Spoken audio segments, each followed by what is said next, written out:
কাজ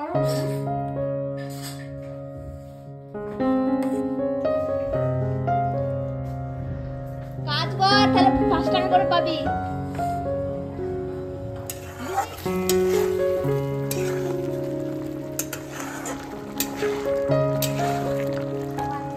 কাজ কর, তাহলে 5 টাকা করে পাবি,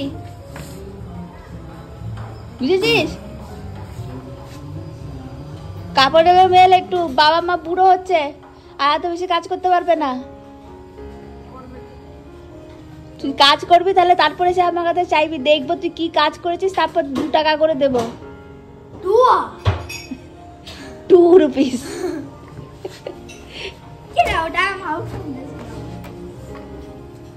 হতেই পারে, আমিও তোর হতেই পারে বের করে দেবো।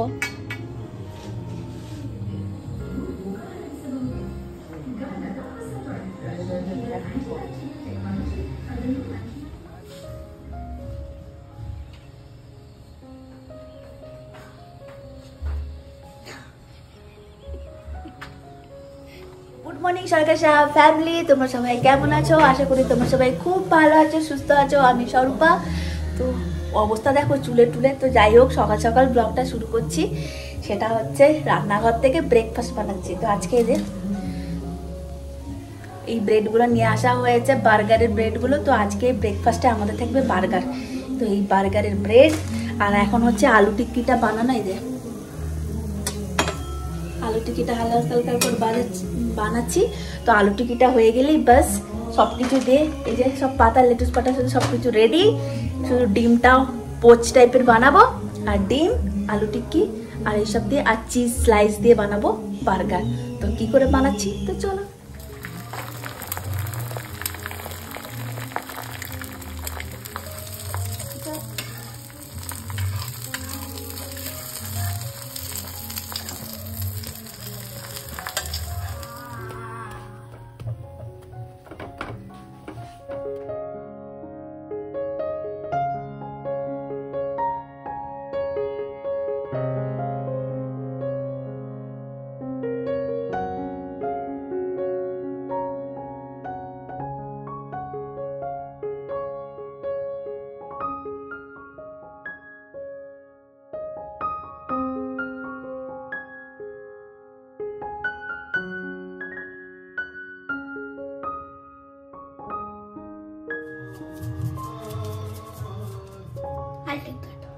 এইটা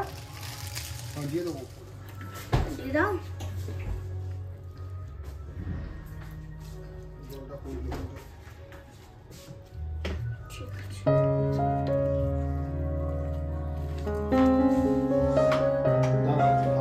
3 জন মিলে বার্গার, 3 জন মিলে বার্গার বানাচ্ছে।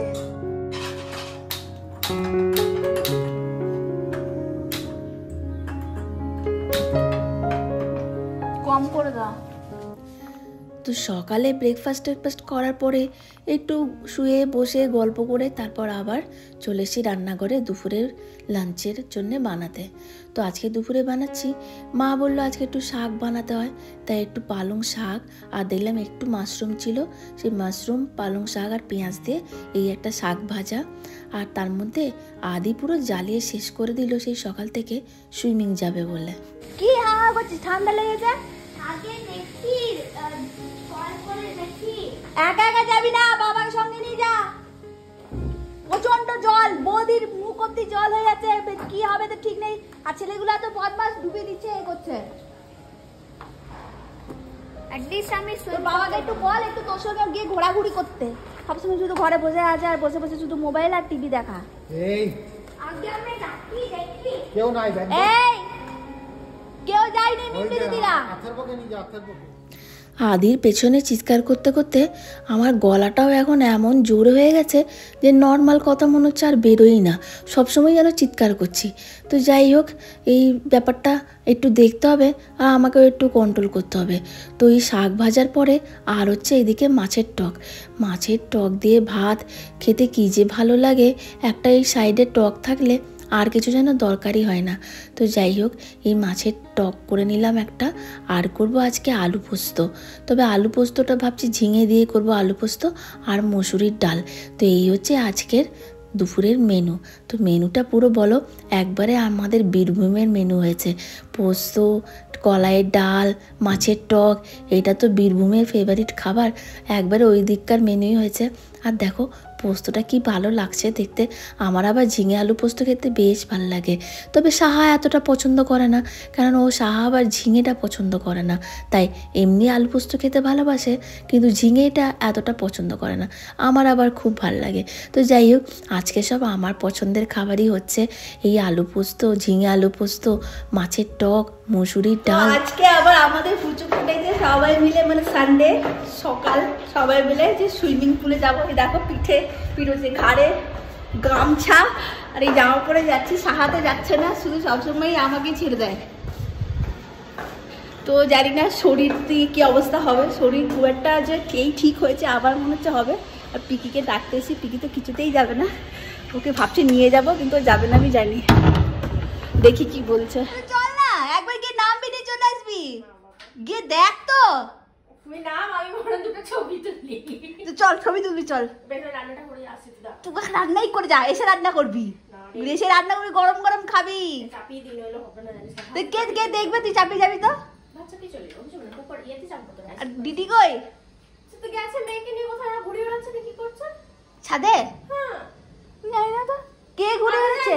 না আমাকে বললো প্রপোজ হয়ে সব বাচ্চাগুলো উপরে যাবে বলছে, নিয়ে যাচ্ছে। সবাই তো সুইমিং এ গেছে ওখানে। নাম দিদি, ছবি তুলে আসবি।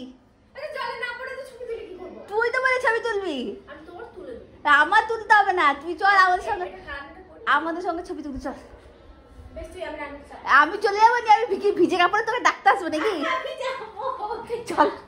আর চাবিও দিতে পারবো না তো, ঘরে নিয়ে না, আমি রান্না করে নি, নিয়ে আমি আসবো। আমি জলে কিন্তু নামবো না। ওই জলে নামবি না, তোকে ওইখানে আসতে হবে। তুই খুব বদমাশি কেটে নাম না আমি জানি না, তুই আসবি ওখানে বললি।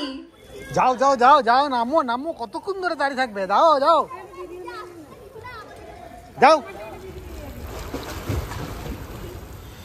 দাঁড়িয়ে থাকো, সিঁড়ি দিয়ে নামো।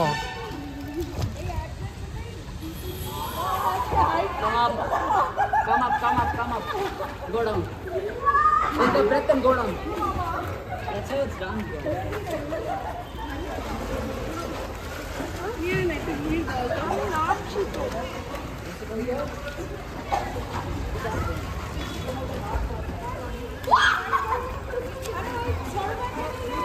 চলছে।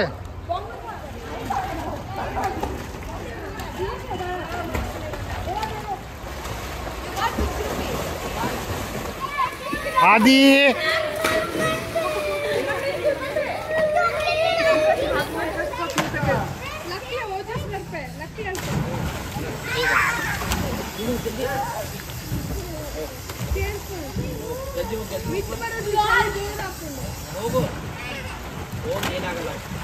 এটা দেখি,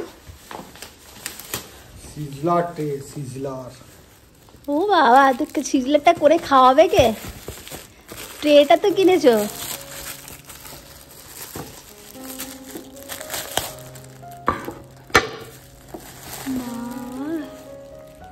করে খাওয়াবে কে এটা? তুমি করবা কি? মাছের টক, পোস্ত, আর তার মধ্যে আবার সুইমিং, এইসব করে দুপুরবেলায় যা ঘুম দিয়েছি।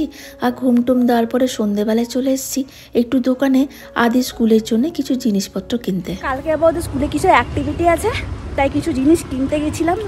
আর আসার সময় একটু দেখো নিয়ে এসেছি ফুচকা। আর সাঁচিকে দেখি ও পিকির বাড়িতে আছে মনে হয়, একটু ফুচকা দিই, ওরা তাহলে খুশি হবে। পরীক্ষা শেষ তো, ওদেরও তো একটু পার্টি করতে হবে বলো। তো চলো সবাই মিলে যাই, দেখি ফুচকা খাইগা। হ্যাঁ চার কোথায়? আচ্ছা 4 5 6 এখানে 6 আর এই 10টাও ভাগে। মানে কি বললি, কি হলো ব্যাপারটা? দেখো তোর 12 টাকা আর ওর 12 টাকা, তাই তো? হ্যাঁ 12 মানে বুঝিস? 12 12 মানে কত? বাহ, তুই পরীক্ষায় ভালো করেছিস। দাও, এইটা আমার ফুচকা খাওয়ানোর পয়সা তো। আচ্ছা আর কাল থেকে আমি অনেক কটা পয়সা জোগাড় করে রেখেছি। রে বস, দিল তো, এইখানে বস, দিবি তোর দিল তো সাথে। এইটা সরা বল নে। মিট বল তোকে দিচ্ছে।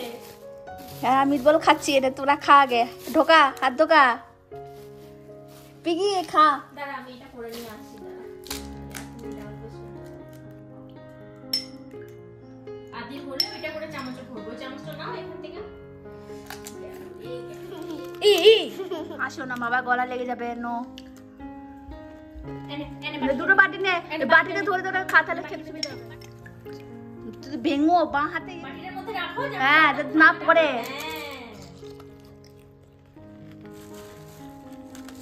ভালো লাগছে? এটা কত তারিখে? 11 তারিখে। হ্যাঁ 11 তারিখে চেক। পিকির কাছ থেকে সোজা বাড়ি চলে এসেছি। তারপরেই করতে শুরু করেছি দুধ পুলি। দুধ পুলি তার কারণ মা বলল একটু আজকে তো পিঠে করতে হয়। তবে চাল গুঁড়ি আমি অনেকটাই কিন্তু মেখেছি, কিন্তু অনেকটা বেশি হয়ে গেছে, জানি না কি করব। তো যাই হোক, আজকে আপাতত দুধ পুলিই করব। তো এই যে দেখেছো কতটা বেশি, অন্যদিন ভাবতে হবে ওটা কি করে আর ইউজ করা যায়, ওটা আর কি নতুন ক্রিয়েশন করা যায়। নতুন মাথায় অনেক কিছু আছে ওইটা দিয়ে করার মতন, তবে জানি না কেমন হবে, সেটা পরে দেখা যাবে। তো আজকে কিছুই না, ওই যে চালগুড়ি থেকে একটু ছোট ছোট ওই রকম বানিয়ে নিয়েছিলাম গুটুলি গুটুলি। তারপর এইটা আজকে আমার নতুন আইডিয়া, আমি একটু এটাকে ঘি দিয়ে হালকা করে জাস্ট একটুখানি রোস্ট করে নিচ্ছি। তারপর এটা আমি দুধের মধ্যে দেব। অন্য সময় বাড়িতে যখন করি, মানে মারা করতো, তখন এই জাস্ট এই ডাইরেক্ট এইগুলো দুধের মধ্যে দিয়ে দিত। কিন্তু আমার আজকে মনে হলো দেখি না একটু এরকম ঘি দিয়ে একটুখানি হালকা রোস্ট করে নিয়ে তারপর দুধের মধ্যে দিলে কীরকম খেতে লাগে। তো চলো বানাতে শুরু করি। এই তো দুধ অলমোস্ট ফুটেই গেছে। এবার ওই যে পিঠেগুলো, মানে ওই যে ছোটো ছোটো যেগুলো আমি বানিয়েছি পিঠে কী বলো পুলিগুলো, সেগুলোই আর যেটাই ঘি দিয়ে একটুখানি হালকা করে রোস্ট করলাম সেটাই দুধের মধ্যে দিয়ে দিচ্ছি। আর দুধের মধ্যে আমি দিয়েছিলাম এলাচ, আর কিচ্ছু না। আর আমি চিনি খুবই কম দিয়েছি, 2 চামচের মতন চিনি দিয়েছি। তার কারণ লাস্টে আমি অনেকটা গুড় দেবো ঠিক করেছি। এই যে দেখো এতটা গুড় আমি দিয়ে দিচ্ছি।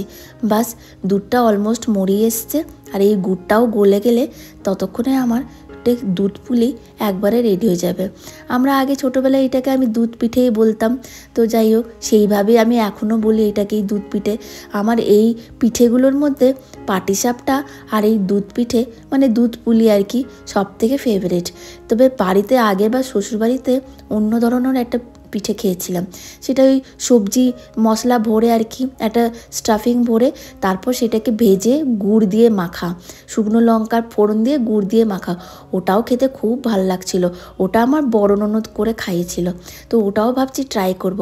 আর এদিকে দেখো তোমাদের সঙ্গে গল্প করতে করতে আমার দুধ পিঠে কিন্তু একবারে রেডি। কি সুন্দর হয়েছে, আর গাঢ় পুরো ক্ষীরের মতন লাগছে দেখো দেখতে। দুধে ওপরে যে চাপটা পড়েছে, সেই মিষ্টি দইয়ের ওপরে যেমন চাপ পড়ে ঠিক এরকম। তো চলো আর কি, আজকের ব্লগটা এখানেই শেষ করছি। আশা করছি তোমাদের ভালো লাগবে। যদি ভালো লেগে থাকে অবশ্যই কিন্তু একটা লাইক করো, আর কমেন্ট করে জানিও তোমাদের কেমন লাগলো। আর সবাই খুব ভালো থেকো, সুস্থ থেকো। Bye bye all.